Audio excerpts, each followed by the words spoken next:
C'est l'heure du journal de l'Afrique. Soyez les bienvenus sur France 24. À la une ce soir, le continent africain qui n'échappe pas aux nouvelles taxes américaines imposées par Donald Trump. Les mesures protectionnistes de Donald Trump frappent de plein fouet l'Afrique. Je vous le disais en titre, le Lesotho est le pays le plus sévèrement taxé avec un taux de 50%, suivi de Madagascar et Maurice avec des taxes respectives de 47 et 40%. L'Angola, la Libye et l'Algérie, qui exportent principalement des hydrocarbures, font face à des taxes d'au moins 30%. Et la Côte d'Ivoire voit son cacao frappé par une taxe de 21%.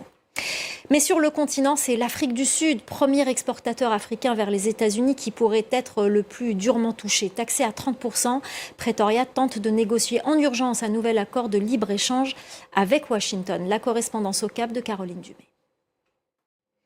Des taxes d'un côté et des deals de l'autre, l'administration Trump est égale à elle-même. Massaad Boulos, au poste de conseiller spécial pour l'Afrique, a entamé une tournée africaine. L'homme d'affaires est arrivé mercredi soir en République démocratique du Congo. Première étape de son voyage, objectif, un deal minerai rare contre une aide sécuritaire. Les précisions à Kinshasa d'Aurélie Bazaraki-Bangoula. Les prochaines escales pour Massaad Boulos, le Rwanda, le Kenya, puis l'Ouganda.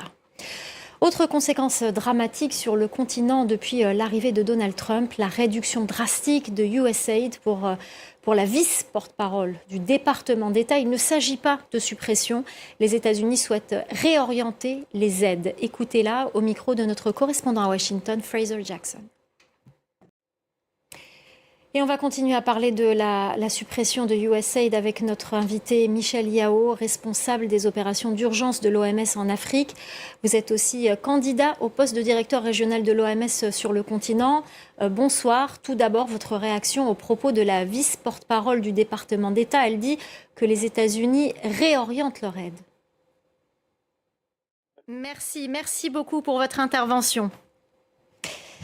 Plus de 11 heures de débat et d'invectives entre députés du pouvoir et de l'opposition avant la révision de la loi sur l'amnistie à l'Assemblée nationale. Un vote célébré par les familles des victimes des manifestations politiques entre 2021 et 2024. L'opposition sénégalaise, de son côté, dénonce une loi injuste. La correspondance à Dakar d'Eliman Dao.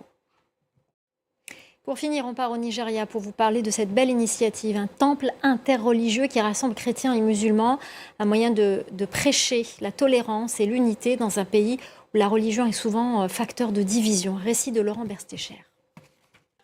Voilà, c'est la fin du journal de l'Afrique. Tout de suite, l'actu 360 avec Anthony Saint-Léger.